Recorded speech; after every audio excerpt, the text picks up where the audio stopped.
Olá pessoal, tudo bem? Bom, gente, eu vim conversar um pouquinho com vocês hoje sobre uma decisão bem recente proferida pelo STJ, ao meu ver super importante, tá? Então estou me referindo aqui a uma decisão proferida pela primeira sessão do STJ, em decisão unânime, colegiada, pelo rito dos recursos repetitivos. Então nós tivemos um IRDR que tramitou no TRF da 4ª Região, que foi o recurso escolhido como representativo da controvérsia, e aí o STJ, pela modalidade repetitiva, se pronunciou sobre essa questão, que inclusive foi trabalhada ali nesse IRDR. Então a primeira sessão do STJ, pessoal, entendeu que em ações contra a União, a parte vai poder, para que ela possa postular perante o Juizado Especial Federal Cível, ela vai poder renunciar ao valor que exceder os 60 salários mínimos, para que a gente se enquadre na competência ali, do Juizado Especial Federal Cível nesse contexto. Então eu me refiro ao artigo 3º caput da Lei dos Juizados Especiais Federais, que é a Lei 10.259 de 2001. Então, por meio dessa decisão do STJ, desse entendimento, a parte, para postular perante o Juizado Especial Federal, ela pode renunciar ao valor que exceder esses 60 salários mínimos.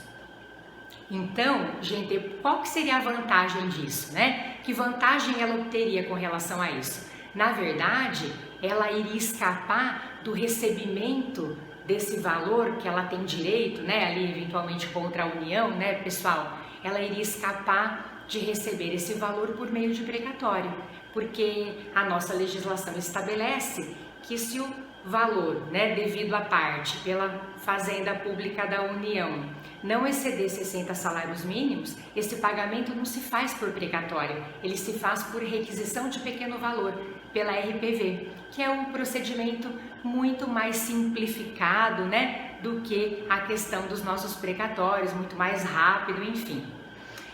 E essa decisão, gente, proferida pelo STJ, para mim ela foi super relevante, porque segundo o Banco Nacional de Dados de Demandas Repetitivas e Precedentes Obrigatórios do CNJ, haviam 406 processos suspensos em todo o território nacional, aguardando essa definição do STJ, Então, parece-me uma decisão bem relevante mesmo para o nosso ordenamento jurídico nesse contexto. Eu quero só citar, pessoal, que nesse recurso especial, que o STJ julgou aí, e aí eu não falei o número dele, deixa eu falar aqui, é o recurso de número 1.807.665, tá? Depois eu vou colocar na descrição do vídeo. Nesse recurso, pessoal, a União, ela se posicionou no sentido de que isso não poderia acontecer, porque os critérios de competência, de fixação de competência, estabelecidos pelo legislador ali no que toca ao Juizado Especial Federal, a gente tem ali um critério de competência absoluta, e que se a parte fosse renunciar ao que exceder 60 salários mínimos, ela estaria escolhendo o juízo competente, e que isso não poderia acontecer diante da competência do juizado. Enfim, o ministro relator citou precedentes, de outras sessões do STJ, considerando a possibilidade dessa renúncia, inclusive, e ele toca, gente, só para a gente finalizar aqui, ele toca num ponto que me parece importante. Ele cita o artigo 17, parágrafo 4º da própria Lei do Juizado Federal, da própria Lei 10.259 de 2001. Quer ver?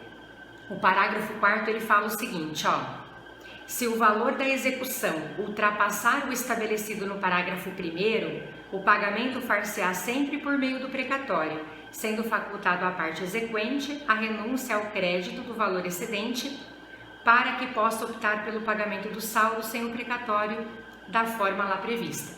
Então, o que o artigo 17 está falando, pessoal? Ele está falando que se eventualmente, especificamente aqui o parágrafo 4º, se eventualmente, para que a parte possa executar aquela decisão, judicial, né, se o valor exceder aos 60 salários mínimos, para que ela possa executar aquela decisão judicial, ela pode, se quiser, renunciar a esse excedente. Porque se ela não renunciar e o crédito dela superar os 60 salários mínimos, ela vai receber via precatório. É o que está falando aqui o parágrafo 4º.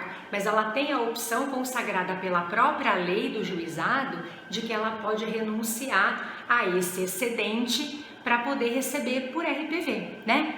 E aí o ministro bem colocou, me parece, se a parte pode renunciar a esse excedente para a execução da decisão, por que ela já não poderia renunciar a esse excedente para a propositura da ação, né, gente? Então, acho que foi uma decisão bem interessante, bem acertada nesse contexto, bem importante. Então, por isso eu quis trazê-la aqui para conhecimento de vocês. Espero que vocês tenham curtido. Um grande beijo e até semana que vem. Tchau!